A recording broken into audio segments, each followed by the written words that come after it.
Assalamualaikum warahmatullahi wabarakatuh. Selamat pagi anak-anak ya. Kali ini kita sudah sampai di pembelajaran ke satu untuk tema 5 ya. Di tema 5 ini apa sih yang akan kita pelajari anak-anak ya? Di tema 5 ini judulnya apa ya? Mari kita simak apa yang akan kita pelajari tema 5 ya. Di tema 5 ini anak-anak ya, kita dengan judulnya tema 5 itu pahlawanku ya. Kita sudah sampai di tema 5 dengan judul pahlawanku ya. Di tema 5 ini ada 3 subtema.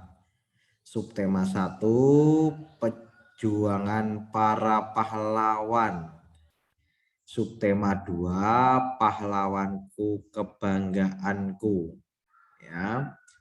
Untuk subtema 3, sikap kepahlawanan. Ya.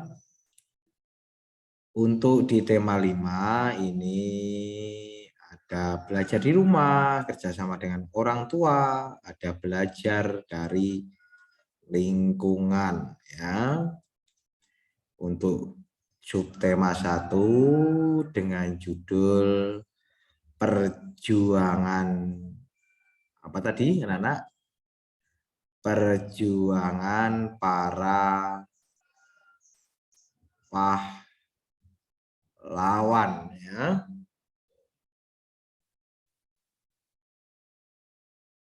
Hari ini kamu akan belajar tentang pahlawan. Tahukah kamu apa yang dimaksud dengan pahlawan? Apa ya? Apa yang dimaksud dengan pahlawan?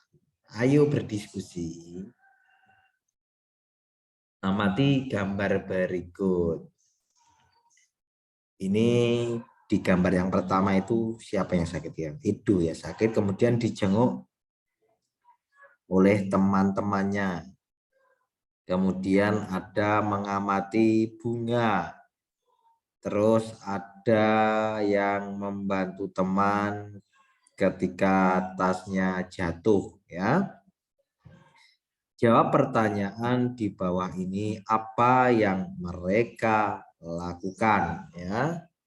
Soalnya ditulis. Nomor 2, bagaimana pendapatmu mengenai hal itu?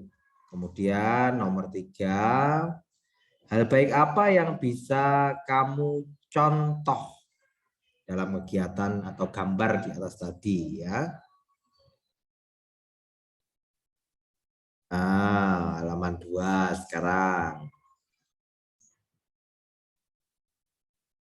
Menolong orang lain dengan ikhlas, berani, dan gigih merupakan sikap yang dimiliki oleh para pahlawan.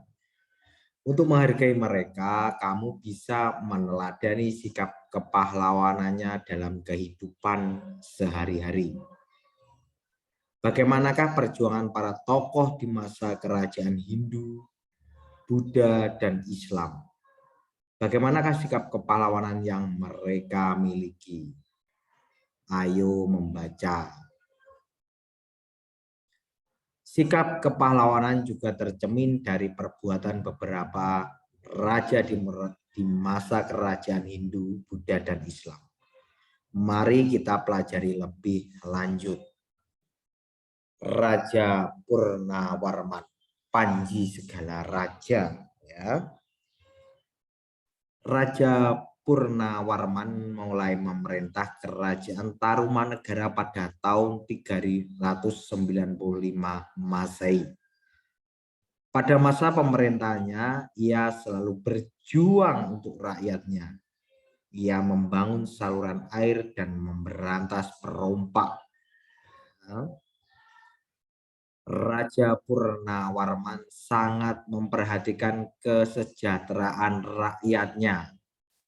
Ia memperbaiki aliran sungai Gangga di daerah Cirebon. 2 tahun kemudian ia juga memperbaiki dan memperindah alur sungai Cupu sehingga air bisa mengalir ke seluruh kerajaan. Para petani senang karena ladang mereka mendapat air dari aliran sungai sehingga menjadi subur. Ladang para petani tidak kekeringan pada musim kemarau. Raja Punawarman juga berani memimpin angkatan laut kerajaan Tarumanegara untuk memerangi bajak laut yang merajalela di perairan barat dan utara kerajaan. Setelah Raja Punawarman berhasil membasmi semua perompak, keadaan menjadi aman. Rakyat di kerajaan Tarumanegara kemudian hidup aman dan sejahtera. Sebagai wujud kecintaan rakyat kerajaan Tarumanegara kepada Raja Purnawarman, telapak kakinya diabadikan dalam bentuk prasasti yang dikenal sebagai prasasti Ciaruteun, ya, Ciaruteun. Ya. Tuh, Kemudian setelah membaca teks tersebut, jawablah pertanyaan berikut. 1. Tuliskan perjuangan yang dilakukan oleh Raja Purnawarman. Apa tadi, ya. Kemudian 2. Tuliskan sikap kepahlawanan yang dimiliki oleh Raja Purnawarman. 3. Apa yang dirasakan rakyat kerajaan Tarumanegara atas perjuangan yang dilakukan oleh Raja Purnawarman. Soal keempat,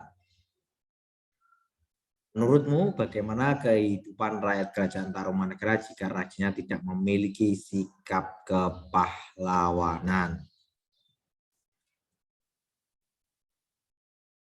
Soal kelima, ceritakan kembali secara tertulis isi teks berdasarkan jawaban-jawabanmu.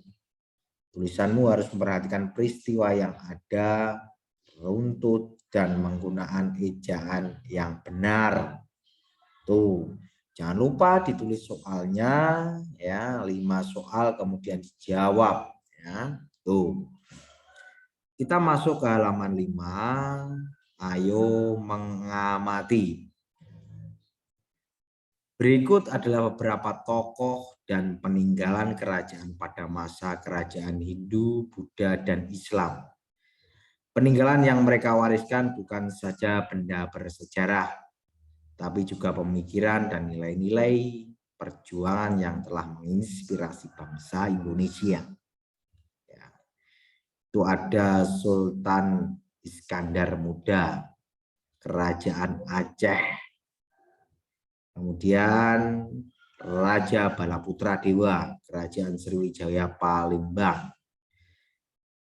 Selanjutnya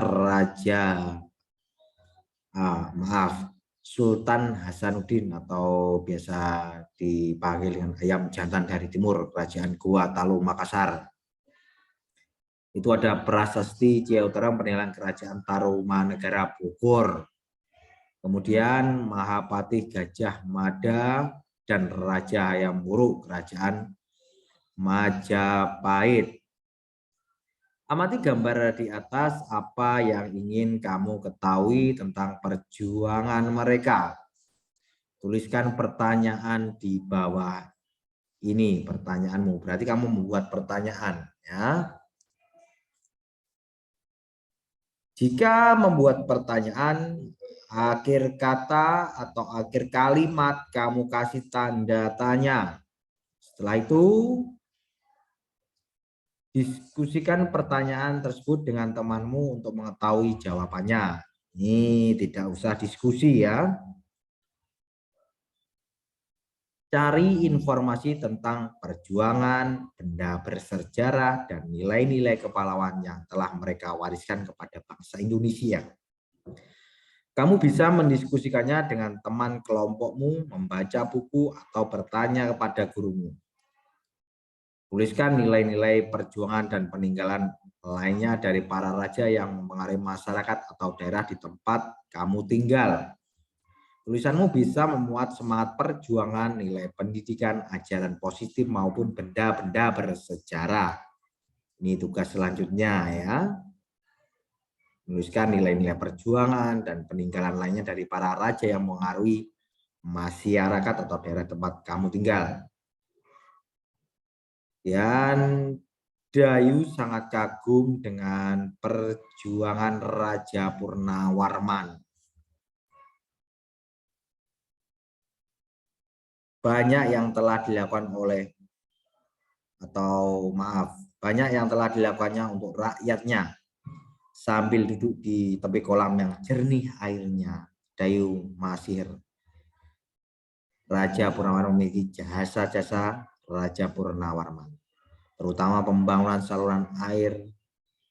Ia berpikir pasti saluran tersebut sangat bermanfaat bagi masyarakat saat itu.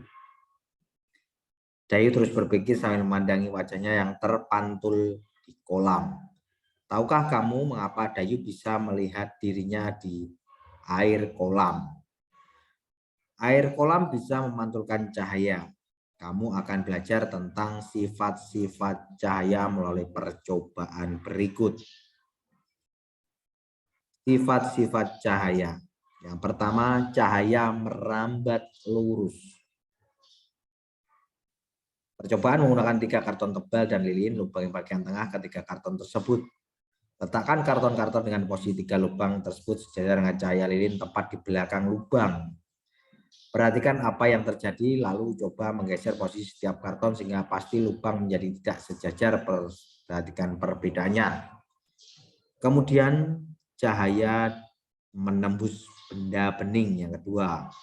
Percobaan menggunakan cahaya matahari atau cahaya senter gelas atau benda-benda transparan atau bening, benda-benda berwarna gelap dan benda-benda bening tetapi berwarna ya. Letakkan peralatan seperti pada gambar, arahkan cahaya ke tembok berwarna putih, perhatikan apa yang terjadi. Dan yang ketiga, cahaya dapat dipantulkan. Percobaan menggunakan 2 cermin datar dan senter, coba pantulkan cahaya senter menggunakan cermin. Coba berbagai posisi cermin yang berbeda menggunakan lebih banyak cermin. Amati apa yang terjadi pada cahaya pantul. 4. Cahaya dapat dibiaskan. Percobaan menggunakan pensil yang setengah bagian panjangnya berada di dalam gelas berisi air. Amati pensil dari samping luar gelas, bagaimana penampakan dan besar pensil dibanding aslinya. Tuh. Catat proses dan peristiwa yang terjadi tersebut dalam lembar laporan berikut. Laporan kegiatan percobaan sifat-sifat cahaya. Nama percobaan 1 tadi cahaya apa? Cahaya merambat lurus.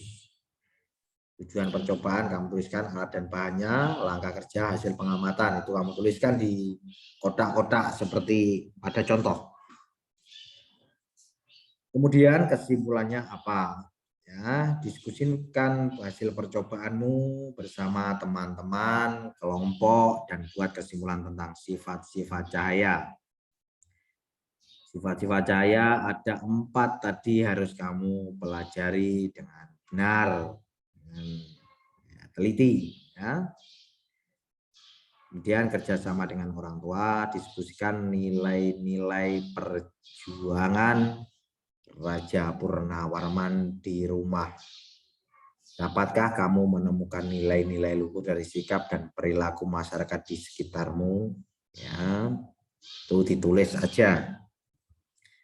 Ya, mungkin sampai di sini ada pertanyaan, ada kurang paham, belum mengerti. Kami harap untuk bertanya kepada Pak Edu atau bisa bertanya lewat grup atau pribadi ya.